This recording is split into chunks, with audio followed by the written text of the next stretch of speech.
grateful for our Grandmaster Prabodh Garu for giving us this wonderful wisdom. And thank you, leadership team, and all the volunteers for all the hard work that you do. And special thanks to for today's speaker, which whom I'm going to introduce them really soon.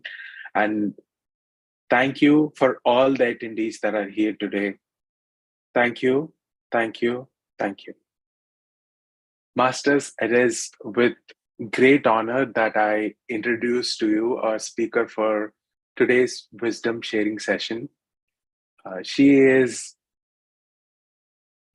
one of the masters that I have a huge respect for, someone dear to my heart, because she is my primary leader when I was doing my Gudakesha in T7 batch in the US. And she is none other than Master Bharathi from the beautiful city of Frisco, Texas.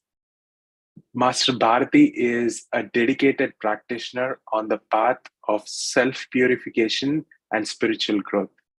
She has been a student in the T5 batch of Gudakesha, and since she embarked on a profound journey of transformation and self-discovery.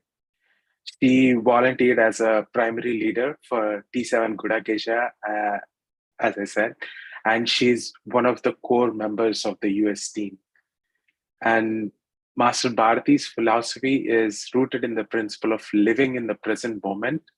And her approach is refreshingly simple, yet powerful. And I'm sure her wisdom is sure to resonate with us all. I would love to share a small story as to my first interaction with the Master, why I hugely respect her wisdom and every input that she has. I will make it quick because I was a kind of person who used to always measure myself, and I used to when I was meditating, I sit down and say, okay, I meditated through the whole night. I would say, okay, I was able to meditate 3 hours and I slept for 4 hours. I used to analyze that a lot. I have been seeing amazing benefits, but I used to ignore that. I used to focus on being with awareness all the time. But when I spoke to Master Bharathi, she said, are you getting the benefits? Okay, how are you feeling energy-wise? Is it better? All my focus went to analyzing, and I completely ignored all the benefits that I'm getting. Yeah, that include health benefits. I started feeling energies, and I started to feel my chakras. I ignored all those, and I was focusing on analyzing stuff. And when I talked to her, and that interaction changed the game for me. It was a paradigm shift for me, and I was so focused on my goals, I neglected what the universe is giving me. And Gudakesha and any spiritual practitioner or a sadhak need leaders like Master Bharathi to guide us. And without a further ado, let us all open our hearts and minds to listen to this wonderful topic, manifestation versus surrender. Master Bharathi, the stage is yours. Thank you so much for all the wonderful words filled with love. I'm so grateful. And I surrender all your words to the wisdom of masters I have been receiving. Let's take a quick minute to connect to that universal wisdom, that Guru Shakti, that Vishwa Shakti, so that whatever the words through this instrument are flowing, it's all coming from the masters. With my humble salutations to Pitamaha Patriji, to Grandmaster Prabodhji, and to you all, the gods, I begin my session. So today's topic is manifestation versus surrender. So let's understand first what is manifestation. This is a topic which is kind of comprehension of all the topics we have been listening, like Yad Bhavam Tad Bhavati, the concept of karma, and uh, the concept of meditation. Everything we get to summarize here in this. And before I begin my core talking, my disclaimer is whatever wisdom you get through this session, I surrender all that to the masters. In case something is not fitting in your perception right now, it's just coming from the words my mind is interfering and my mind is failing to interpret properly. So all the credit goes to the divine masters who use this body as an instrument. So let's quickly see what is manifestation. Manifestation is everybody in this physical form have some ideas about our physical expectations, physical life, where we are placed on this earth, in the family, in the relationship of the world and the family per se. So at this moment, everybody will have certain duties and responsibilities to execute, as well as certain thoughts and ideas of where they want to be from here in the near future, maybe next week, maybe next month, maybe next year.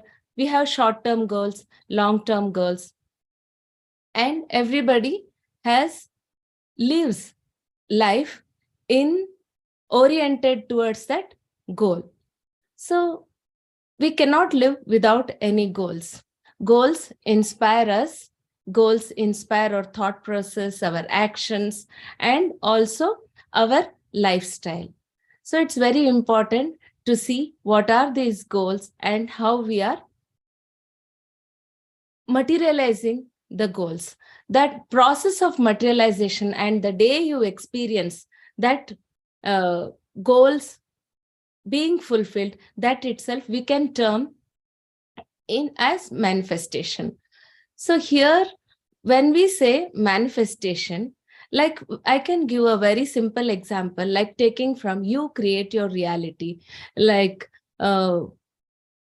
many people have experience of cooking. So what is cooking in the kitchen doesn't happen immediately. For example, just a simple example of upma. Upma doesn't come on the plate immediately. First, it rises as a thought, and then we see the ingredients, and then we follow the steps of cooking, and then we cook, and the upma comes on the plate. So the upma thought is manifested as a material thing for you, food ready to eat. So this is just simplest example of how things are manifesting. And we are all here, many people have achieved so many things till now. We have manifested things till now. Some people are teachers, some people are homemakers, some people are doctors, some people are engineers, so many meditators, and we have been manifesting so many things for ourselves. The thing is, we don't pay attention. Sometimes some people have missed paying attention to the steps we have followed to be wherever we are today. For example, when I decided to do the course of engineering, first the thought came as I can do, right? When I got that intention of I want to be that, then I diverted all my energy towards that. I studied the subjects, and then we have passed the exams, and then entered into the college, dedicated 4 years of life to all the subjects, and then I became an engineer. So the engineering is manifested over time. So what's happening here is it is a procedure followed. In the time, what happens is we are understanding the manifestation as the thought being physical in the form of execution and experiencing it in the physical form. This is manifestation. For this, what happens? Sometimes the ups and downs we experience in our life, we also say those are also manifested by us, but unintentionally, and lack of our attention and lack of our knowledge. Sometimes, example, you face something from somebody is not behaving according to your expectations. We just suddenly blame them, judge them. At that moment, we fail to understand that their behavior is a result of my own thought process. That is also a manifestation. So manifestation is not only the physical things we are getting, even the behaviors, the situations we encounter are also manifested by our thoughts. So here comes the responsibility of taking care, of being watchful of our thought process. So there are various philosophies like the philosophy of karma, the philosophy of the soul experiencing life, the soul coming here to experience the life. Like everything can be, for example, Ramta the White Book, the Ramta Masters, he totally denies the concept of karma. So there are various concepts here. And even there comes I have spoken in my previous sessions, the 7 unseen mirror concepts also comes, means the outer world is a reflection of your inner world. So whatever situations we are facing outside, they are a direct reflection of our inside.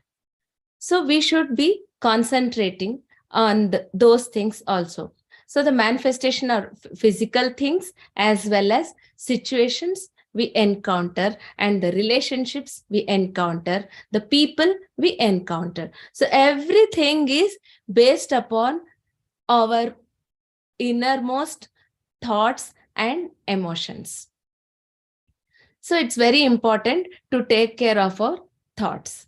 And then we can take the life of Patriji Master. When he started to introduce meditation, the environment was not pro-meditation at that time. The world was very much with non-vegetarian foods, lot of violence in thinking, in their own family. Violence is not like only physical violence. If I hate somebody, that is also violence against me as well as the people around me. Very subtle as well as physical. So we need to keep a watch on the subtle realities of life and the physical realities of life. It is a combination of both the things. So when Patriji Master started to spread this meditation and to spread that Shakahari Jagat, vegetarianism, he faced lot of challenges. But how did he move ahead? Means it was a strong sankalpam he had. That sankalpam itself we say as goals. So you create a strong wish for something, and then you start visualizing that. Visualizing is a very powerful process to manifest our goals. So Patriji Master started that way. He had that Dhyana Jagat, Shakahari Jagat, and Pyramid Jagat. So his sankalpas were these 3, and then he had a strong vision. There were no second thoughts. When we have no second thoughts, when our thoughts, feelings, and actions are aligned, we call it as Trikarana Shuddhi. So all our actions should be based upon Trikarana Shuddhi, and definitely we are sure to manifest our goals and also manifest our relationships and situations too. So this is the process of manifestation. Then another next part of our discussion is surrender. Why surrender? What is surrender? Here, let us just take an introduction from the powerful shloka of Bhagavad Gita. Karmanye vadhikaryasya ma phaleshu kadachana. Means you do everything possible with Trikarna Shuddhi. Why Trikarna Shuddhi? So because you are so much goal oriented, you want to achieve certain things, and so you are totally focused on manifesting your goals, and your actions are coming out of total purity. So under this we are manifesting, and then the next part of the shloka is ma phaleshu kadachana. Means we are not focused on the goal. Why? Means focused on the fruit of our actions. Why Krishna is saying that? Ma phaleshu kadachana. Means the thing is, the fruits are dependent upon so many other things also. For example, to give you a very live scenario of this session doesn't run along a single person's effort, right? First thing is to come together. We need this laptop or our phones, and then we need the Wi-Fi connections, and we need our general electricity to connect, and then we need so many efforts of all the masters to create Zoom sessions and to work beyond coordination. If you see, there are so many efforts. It is not a single person's effort. So that is a relationship between the surrender and manifestation. There is a very thin line between yad bhavam tad bhavati. Yes, definitely you create your reality, but it also depends upon so many other factors. To simplify again, as I started with the example of upma, okay, you started with the thought of upma, and to make it a physical reality, you need so many ingredients. You need the groceries in your stock in the kitchen, all the groceries, all the vegetables you need, and you need a supply of power, the fire, and you need utensils. Where did these come? Did you manifest? Means these certain things are already available in the nature. So we cannot take complete credit of the doership here. So the doership has to dissolve at certain point of time. When you understand the nature of existence properly, then that surrender happens naturally. When the doership moves away naturally, when you stop saying I meditate, means it happens. Means we cannot meditate. We sit and concentrate on our process of breathing, and in the process of breathing the thoughts vanish, and then a deeper truths reveal themselves when your mind is becoming in total thoughtless state, and then you experience the cosmic energy. So many things are happening. So there's a thin line between manifestation, yad bhavam tad bhavati, and a surrender. Very thin line. When the doership moves away, when you understand the truth of existence properly, that I cooked upma, that goes naturally. We cannot again fight with removing removing the ignorance. All we need is keep on introspecting on how things are working for you, how things are happening for you, how things are manifesting for you. Like the example of laptop, this Zoom session, connectivity. We need so many people. Without the masters, all the masters' involvement, this session cannot be successfully happening, manifesting. So now we see how this manifestation and surrender move hand in hand. Like, take the example of Buddha's life. Like, he did everything. He didn't surrender at the very beginning itself. So all the actions we need to do, whatever possible. First, he had a goal of attaining to the truth, the self-realization. That was his goal. He didn't surrender at the beginning and he didn't sit idly. So there are universal laws, 12 universal laws. Law of action is required. This law of action and the law of vibration. How law of vibration is related to manifesting? Because where does these vibrations come from? Those vibrations come from our thought process.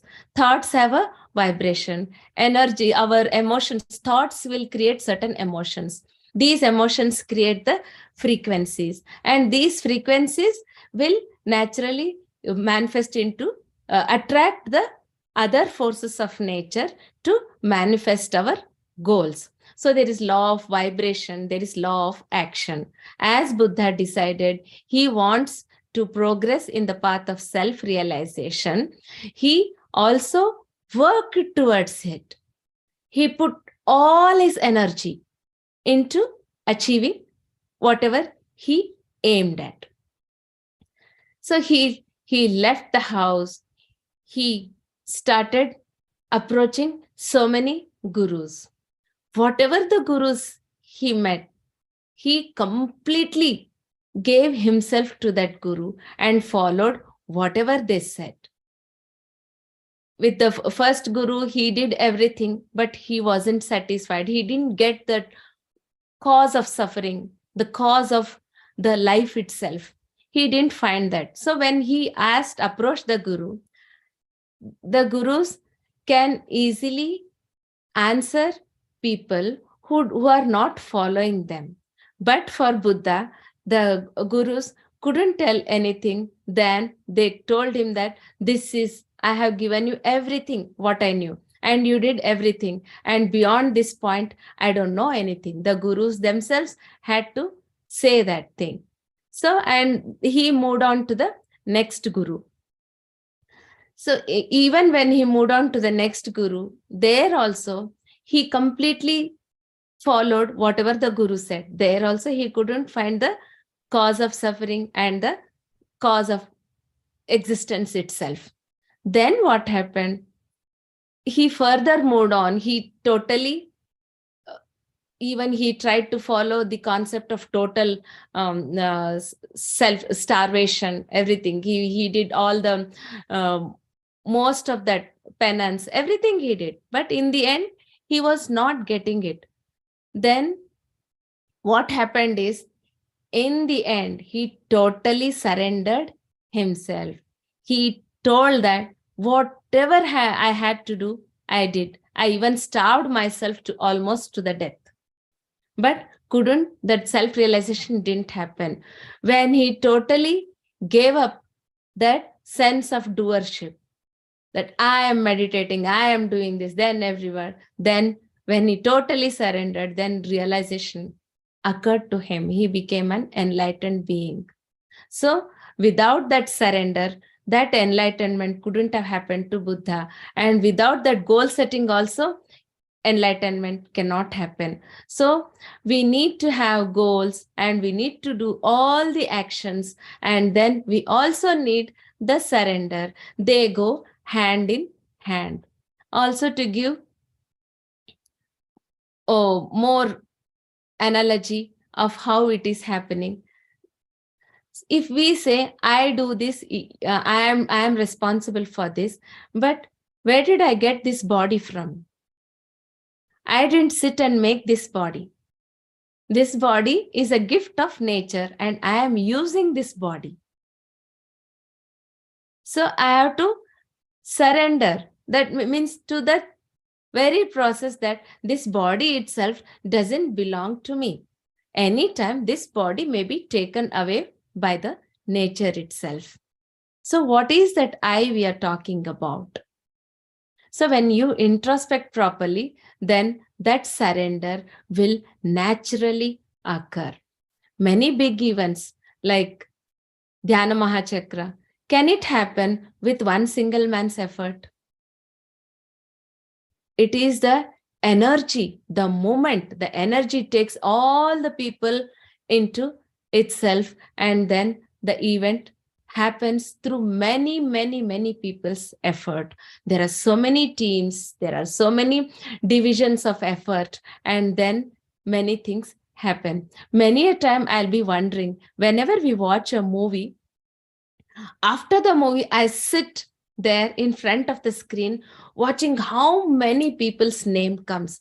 The spot boys, the light boys, the food suppliers, the costumes, the designers, the makeup men, and then the cameraman. So many people, the directors, so many actors, the vehicle drivers.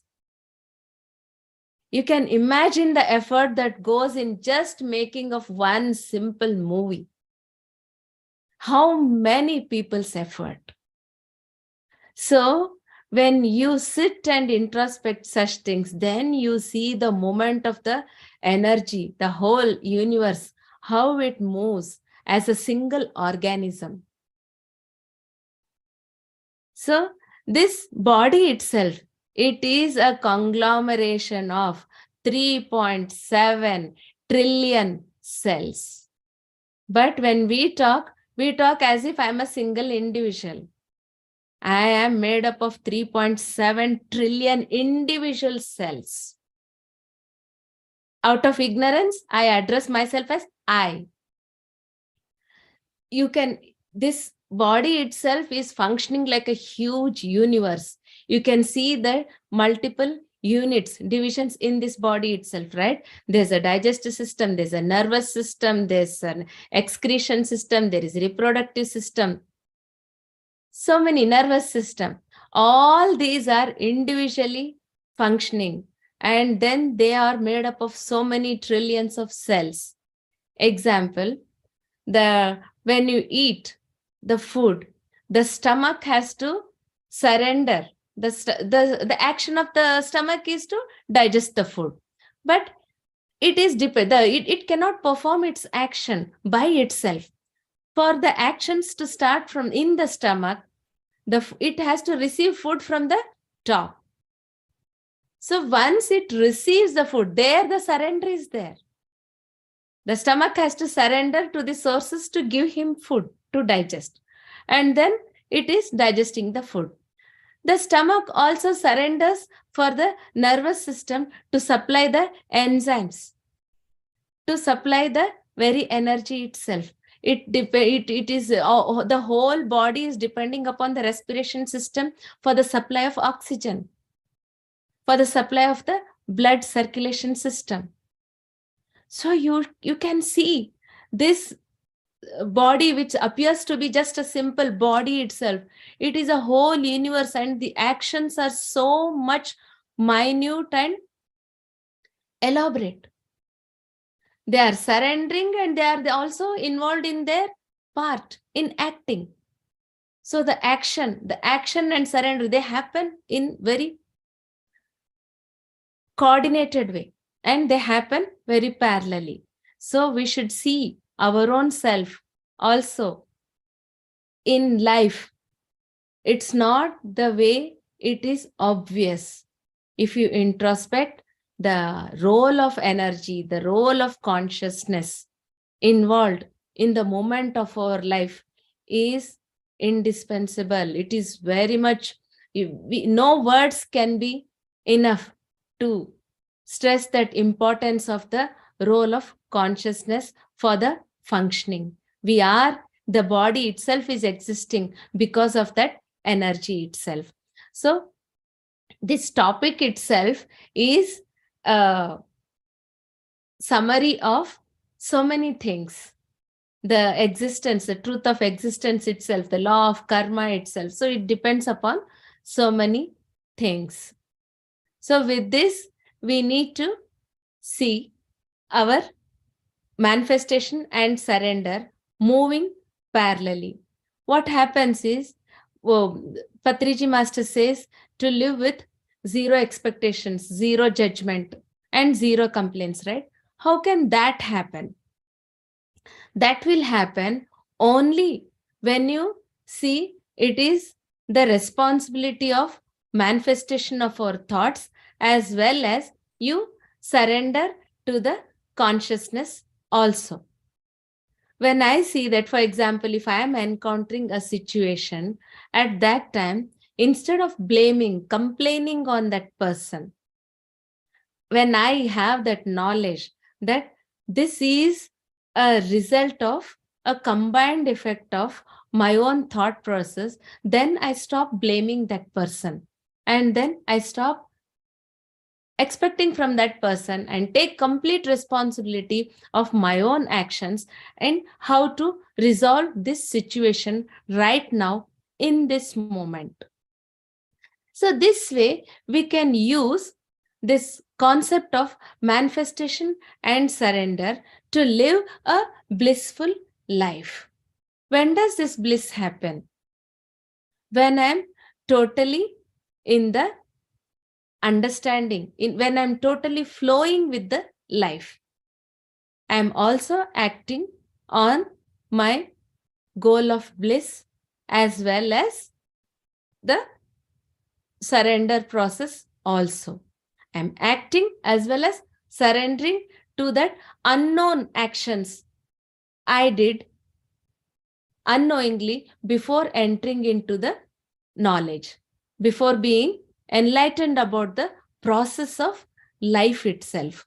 So we should be very cautious in applying both the concepts parallelly in observing our day-to-day life. In day-to-day life, we should be flowing smoothly. You are so goal-oriented in the mind at the subtle level. But when you are acting, you act as if everything depends upon us. Karmane vadhikarasya. You act as if everything depends on my actions. But live a life in the subtle things that I am not the doer, I am not the fruit expectations. We surrender the fruits of our actions. So they should move all the time. When you are aware of this, then you are having a blissful life. Just now, as Master said during meditation, that the whole existence is bliss. But why do we miss that bliss every now and then?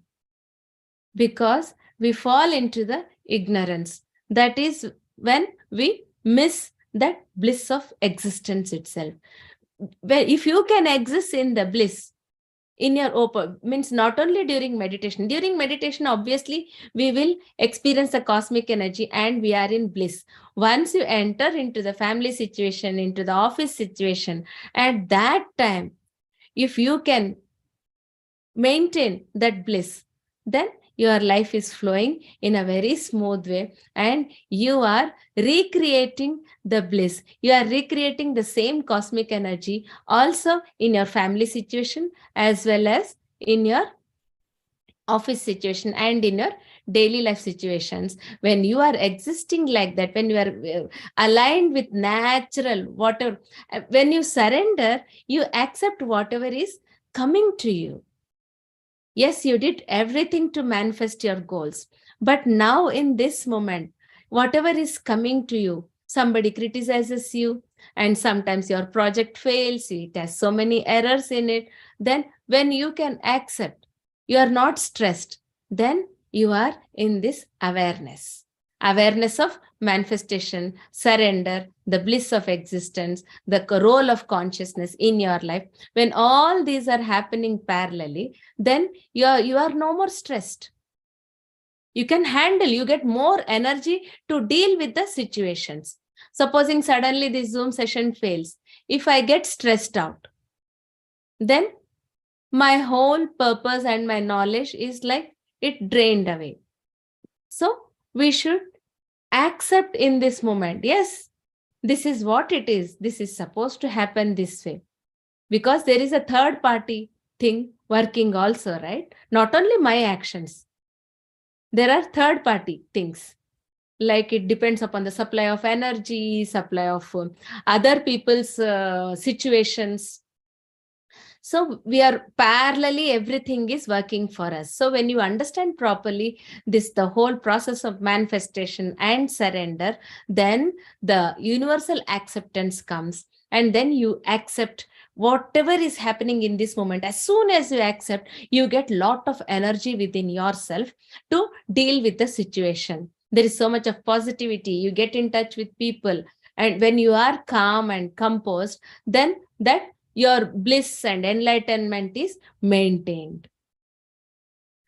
So we need to observe the acceptance mode, living in the present moment. Living in the present moment means when you are not lost in the thoughts of past, or not lost in the thoughts of the future. Yes, planning is future activity only, but you are very much consciously spending certain amount of energy, and most of the energies you spend to stay in the present moment. Present moment itself can give you bliss. When you are relaxed in the present moment, you are accepting all the situations, and then you are doing your best in this moment. That is living in the present moment. So we are able to live in the present moment when we are totally in acceptance with the present moment. We can live in total acceptance when we understand that the concept of surrender is always playing its role. And again, we are not like कर्मण्येवाधिकारस्य मा फलेषु कदाचन ते sangotsva asangati means we are not again like, okay, let me completely surrender, I'm not doing anything. We don't say like that. We act to the situation. We do what is required. What is the demand of the situation? We fulfill the demands of the situation, and then only we can surrender. So that shloka is in complete life, living in the present moment. So this is how the moment of our life is going on. Along with that, we are taking this meditation in life properly. Like closed eye meditation, yes, whenever possible, we are in that. But in the life situations, you are doing open-eyed meditation, the concept of Gudakesha. Open-eyed meditation, you are very much aware that the energies are in action. Your actions are also very much important to fulfill your goals. And then you are also aware of the energies. You are also aware of the bliss in life. Everywhere bliss is there. Only thing is, when you are connected to that, you see its presence. If you are lost in thoughts of past and future, then you miss the bliss. So that is why you need to do, you always constantly need that open-eyed meditation or that awareness practice.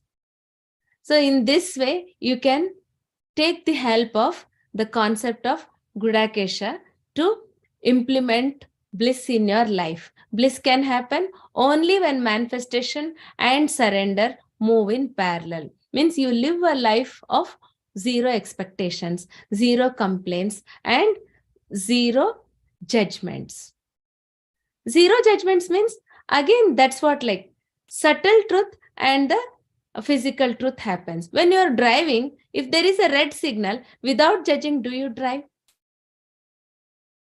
So everything has got like this balance between subtle truths and the physical truths. While driving, I have to judge.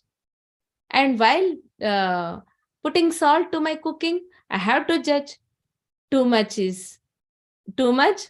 is also bad for the taste of my food, and too less will not make it edible at all.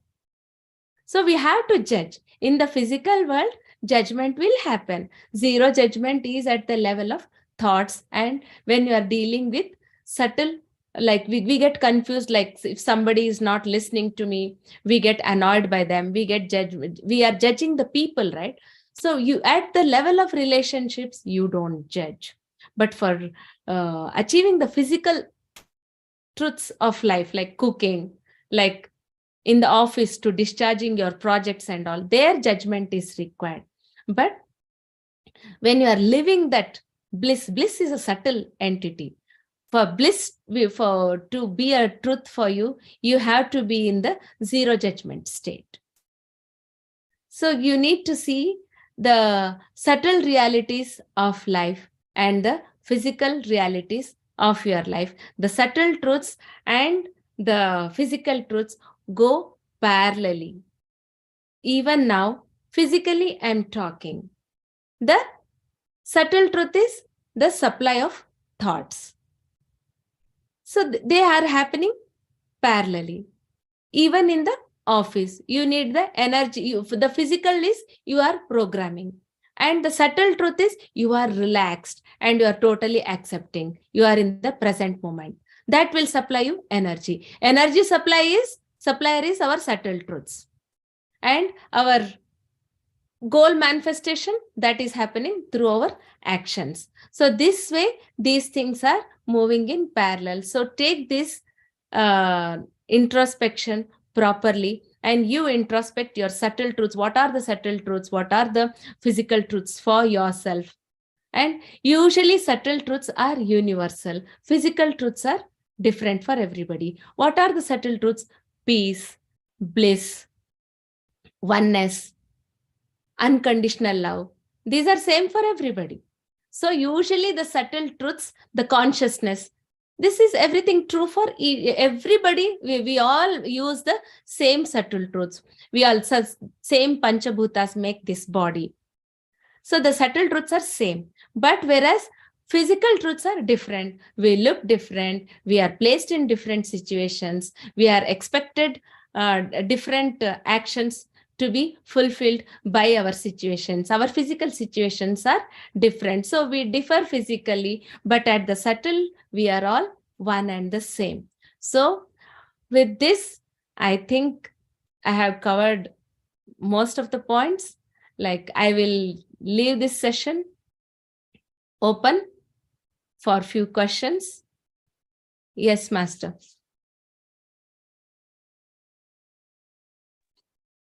Thank you. Thank you so much, Master Bharathi, for the wonderful wisdom sharing session. I thoroughly enjoyed it, especially when I heard about the topic. I was, okay, manifesting. There is manifestation and there is surrender. It was like black and white. I thought one is right and one might be the ideal one and the other not so good. That was my at least that was the idea that I had before coming to this talk. But once I was listening to the speech, once it started, okay, you need both. You have to do your part. Like you said, the sloka that you mentioned, karmanyavadikaraste, and not don't be attached too much to the outcome, and you need that surrenderance and the subtle truths and the physical truths. That was a real eye opener for me. That was the first time that I was hearing it. Maybe I've heard it before, but not the way that you described it. Made so much sense. And thank you so much. And like you said, please, Masters, if you have any feedback or if you have any questions, you can raise your hand and you can unmute yourself.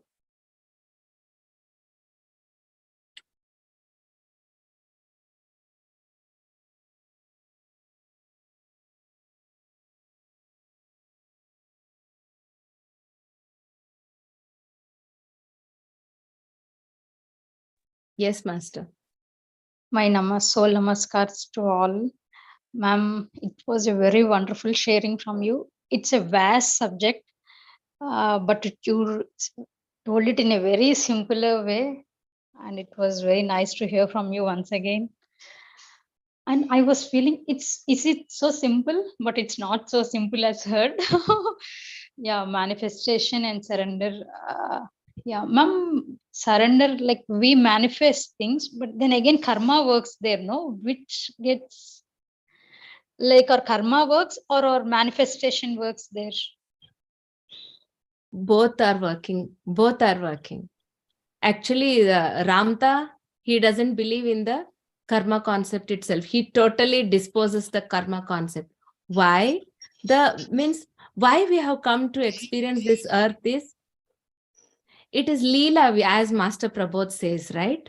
Okay. So, for example, even I used to hate Krishna at one point of time. Like he used to use this kapat niti, like killing Duryodhana. And if he wanted, he would have totally avoided the war itself. Once, at one point of time, when I was a very young child, I was always like loving Hanuman, and I always used to hate Krishna per se. But later on, now when I understand the whole concept, Krishna is my favorite god now. Like even when I see Prabodh Master, he looks like Krishna to me. Like now totally I'm one in oneness with Krishna. But there, as a child, I used to hate Krishna. Okay. Because how can he do like that? Because this, it's very, nobody can ever explain the questions we have. We need to understand the very, very subtle truths.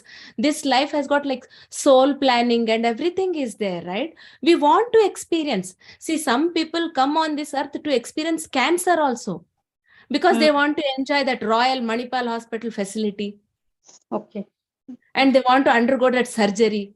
It's so exciting, right? From if I see, oh, surgery, the operation theater, that everything, surgery happening, chemotherapy, it may be exciting for the soul. For the soul, there is nothing good or bad.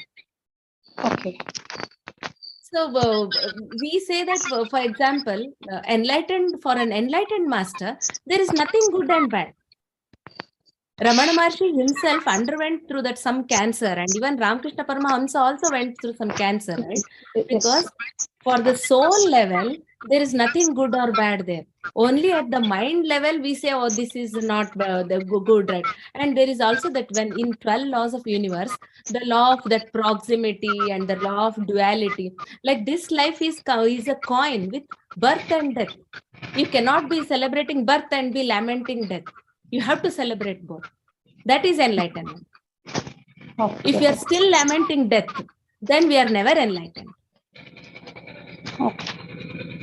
You have to celebrate both happiness and sadness. It is a coin. And without hunger, without deep hunger, you cannot enjoy the food. Food, yeah. Okay.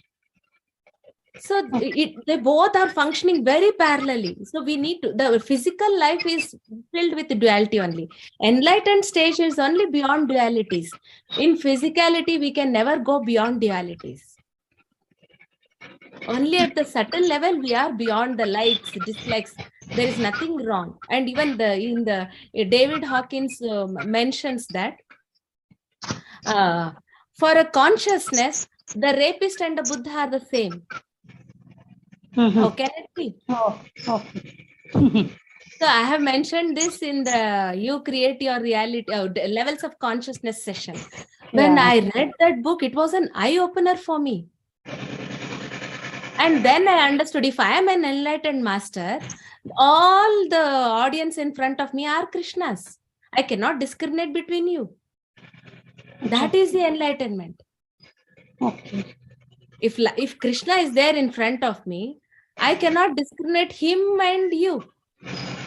For me, both should be same. That is the enlightened masters. I have understood life. I have wonderfully that when I watch Patriji Master and Prabodh Master like that, I know why they are experiencing, why they can give so much of energy. Because according to them, we are all one. But for us, we discriminate between people, right? A janitor and a president can never be same for us, right? That is being in duality. For an enlightened person, a janitor and a president are same. And that gives him super energy. Okay. So it is a deeper level to achieve. We need to go there naturally. To overnight, I cannot become like that. Overnight, I cannot treat a janitor like a president. Okay. It is a journey. This is a journey itself. Okay. But which works, ma'am? Like if you do bad karmas, also manifestation works, like So that's what, right? Good and bad are experiences. You just let go of that. You surrender to the consciousness. You now say that you are you this body? For how many days are you this body? After 30-40 years, is the body you? Okay. So we get all these truths first. We understand it goes very deep. The subject itself goes very deep. Subject is very, and I personally have so much of contradictions with this when I was hearing from other person. Then why we say again, when we surrender ourselves, why we need to manifest again? Where is the manifestation? We don't need to manifest. Like you have to, because as long as your physical body is given to you by nature, the physical body has to act. Then you stop eating. If you don't want to act, then you stop eating. Is it possible? okay. You cannot let go of the action. You have to act. So you have to do things, but surrender yourself and do things. That's what you say. So that surrender is not the kind of surrender you understand. It's not like, okay, I do whatever. That is not a surrender. That is not a surrender. Expectations, you say. The thing is, you understand the truth of life. That is surrender. I'm not the doer at all. See, for example, if I say that now I am talking so beautifully, then that is not surrender. I understand that this talk is coming from the wisdom of masters. What is this language I'm talking? Is this language my English language? Without this English language, I cannot talk. I cannot convey my thoughts to you. But did I invent English language? Okay. Then how can I say I am talking? I got this from masters, right? Yeah. So everything is a play of consciousness. Everything is flowing around us. Like Wi-Fi, that cloud storage, I can give, this cloud storage itself can be related to the consciousness. This cloud storage is unlimited, right? So the consciousness is also unlimited. You can see the design of roads. It is unlimited knowledge for humans. Where did it come from? It came from consciousness itself. You can see that Brindavan Garden KRS dam built by Sir M. Vishwesvaraya. Where is Sir M. Vishwesvaraya? He is no more in the body. Then what is that which built that dam? It is the consciousness itself. It is all a play. Okay. One fine day, if the consciousness decides this play can be destroyed within 1 minute, right? Tsunami comes, then that's it. It destroys, right? It is all. We cannot say tsunami is bad. It is all the choice of the universe. Did you decide that you took the body, your body? Did I decide that I took this body? I would have taken Aishwarya Rai's body, right? If I had got it. Okay. That's it. That's it. I don't have a choice here. It's a role of consciousness. It's just put, where am I? I don't know who am I. Okay. Yeah. So we need to dig in. This is just an intro. Whatever I said is not a complete wisdom. Yeah.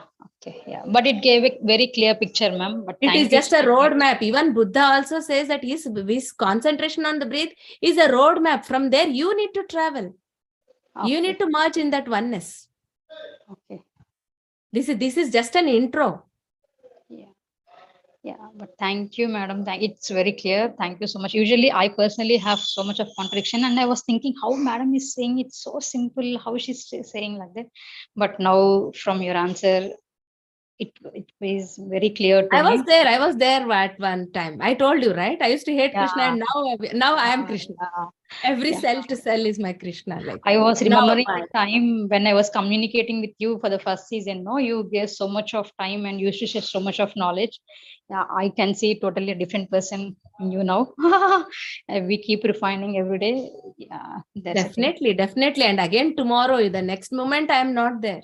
Yeah, definitely. Everybody. That consciousness, it's a wonderful play. We should go deeper and deeper and deeper. Then it just that self-realization. Once you that happens, you don't care for anything. Yeah. Means that freedom, that ultimate freedom comes in surrender, and when both are happening, everything happens parallelly. That ultimate surrender gives you ultimate freedom of life. There is no past, there is no future. You are all fine. Okay. The freedom comes from total surrender itself. Okay. Thank you, madam. Thank you so much. Thank you. Other participants, whoever, you can unmute yourself. Kamalasini? Yes, ma'am. Namaste. Ma'am, this was a very deep session also.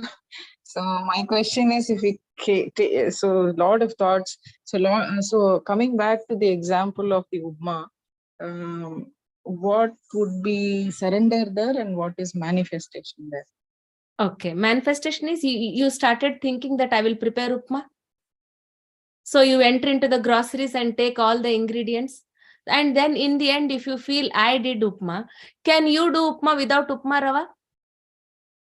No, you cannot do upma without salt, without onions, without tomatoes, without the vegetables, without the water, without the fire, without the vessel. Only your role is your consciousness. You have the knowledge of combining these ingredients. If somebody combines the ingredients, can he take the credit?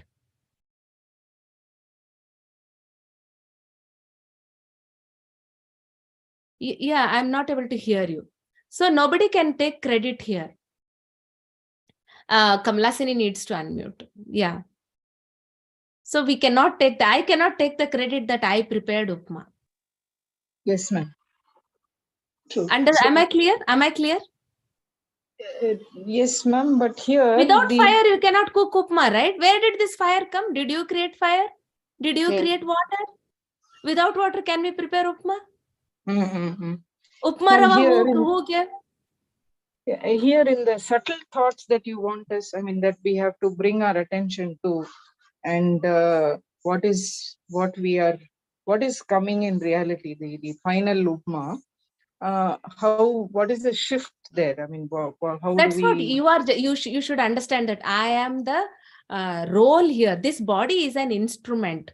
The very knowledge of upma itself is not your original. It came from somebody. Some person discovered this. Some person learned to combine this. Right? Where did that person get it? It comes from consciousness only. It's only the knowledge. That knowledge is subtle. So that is a subtle truth. We are just an instrument. This body is combining the ingredient.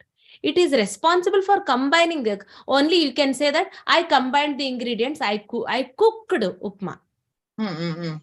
But for the upma to happen, there are other ingredients. You should give credit to all the ingredients: the vessel, the fire, the water, salt.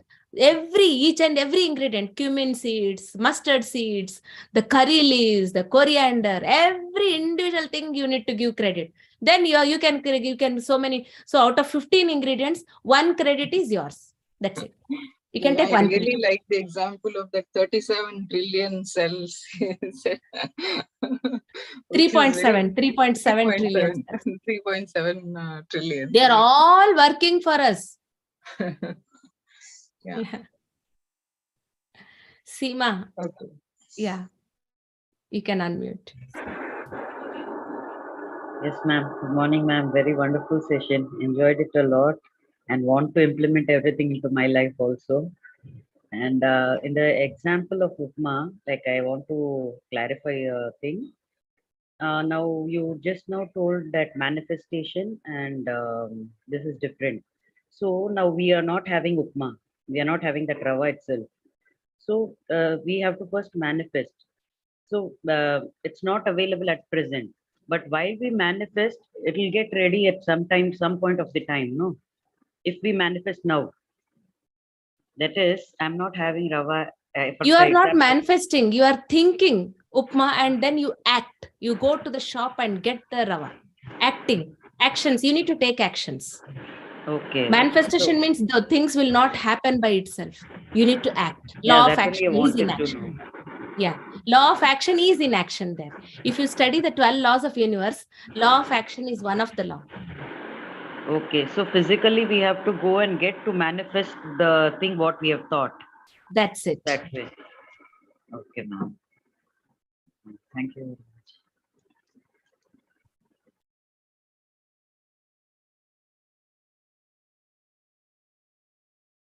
Yes, masters, if everything, all questions are done, I would like to just, before ending, I would like to give one more example. Like there is swasthiti and parasthiti. Like sometimes we'll have negative thoughts, right? So that time you are able to see your thoughts. So that time we should be able to understand that I said that this body itself is given to me by the nature. This mind itself is given to me by nature. The nature of mind itself, we should understand that it is negative, it is selfish, it is lazy, and it is jealous. We start with such a kind of mind. And then we consciously move into Buddha mind. So that is why we, again, when we try to manifest, in between negative things happen, they are the part of the game. Our own mind is negative. It's very lazy. It's jealous. It is selfish. When you embrace these truths, then you can work towards the same mind becoming into a Buddha mind. Yes, Master. With this session, like whatever wisdom we got, whatever wonderful things you have experienced, I am very much truly grateful to all the wisdom of the masters, that they use this body as an instrument to convey their message. Yes, Master. One more hand raised. Nalla, Deepa. Yeah. Good morning, ma'am.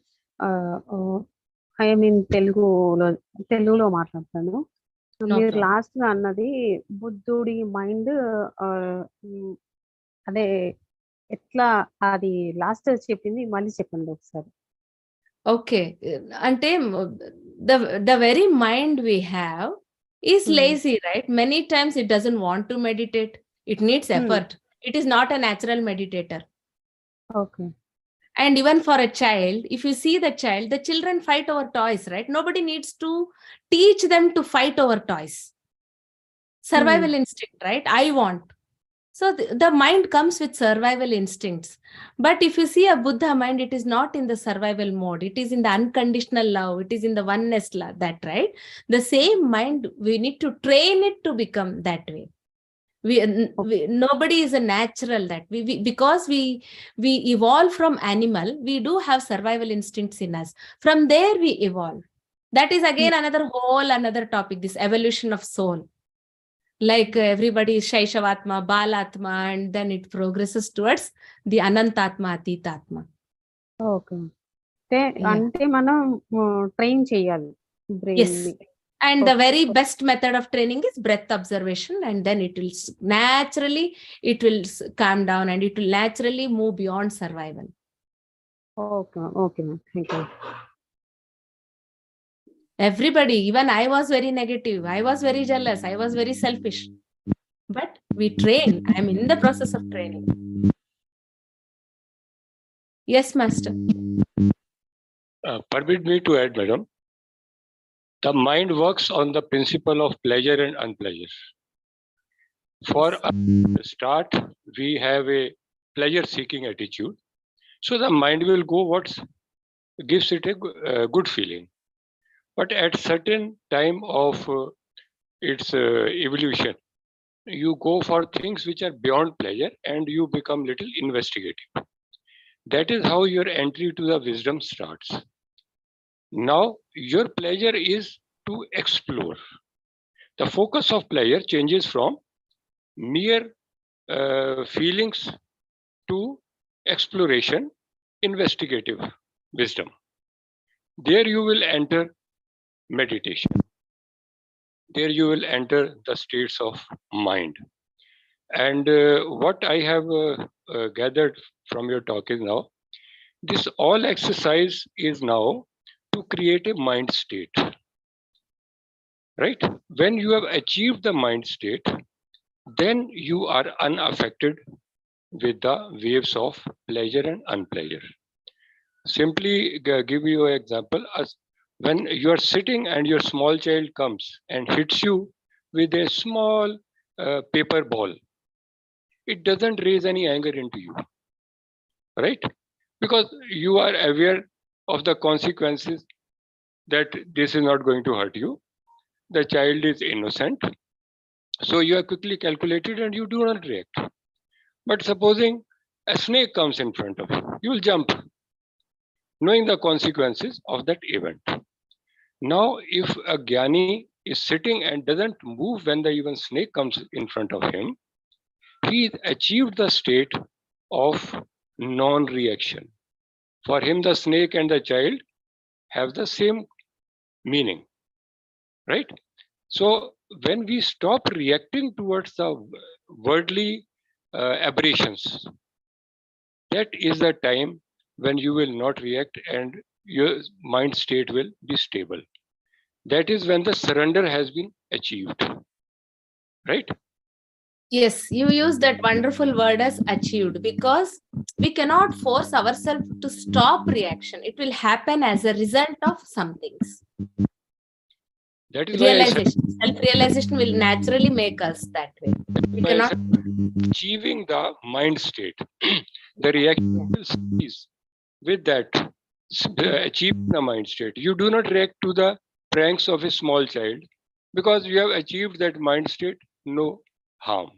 But you react to a snake because you feel harm is possible. There is a survival thing playing there, right? Being hit by the paper is not my survival. Anyway, I know that it is not harming me. So when both survival mode is on there. When both the states are equalized by a Jnani, that I do not live in fear of death or life.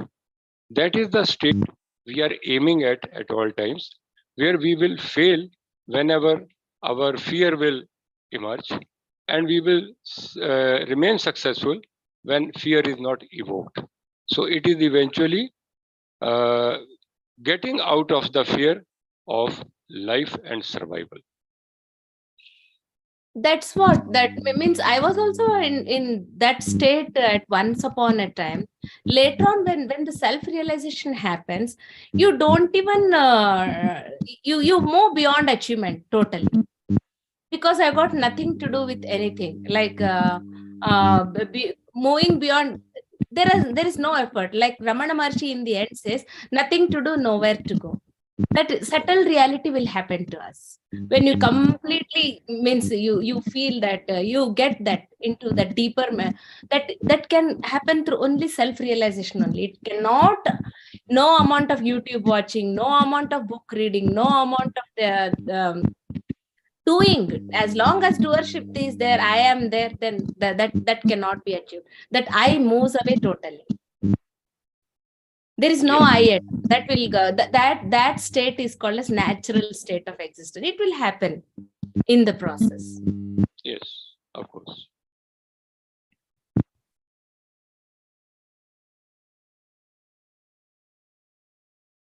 Yes, Master. So we'll conclude this session with our deep, humble salutations to Pitamaha Patriji, Grandmaster Prabodhji, and to all the masters directly and indirectly responsible for this session, and to you all gods.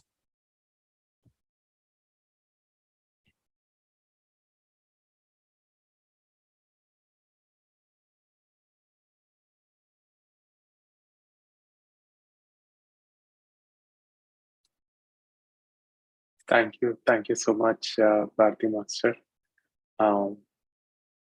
As Master already concluded, thank you so much, Grandmaster, for the wonderful platform, and special thanks to today's speaker, Master Bharathi Garu, and thank you, leadership team, and all the volunteers for the hard work to make this program a success, and all the attendees here today. Thank you. Have a great day, and we'll see you tomorrow.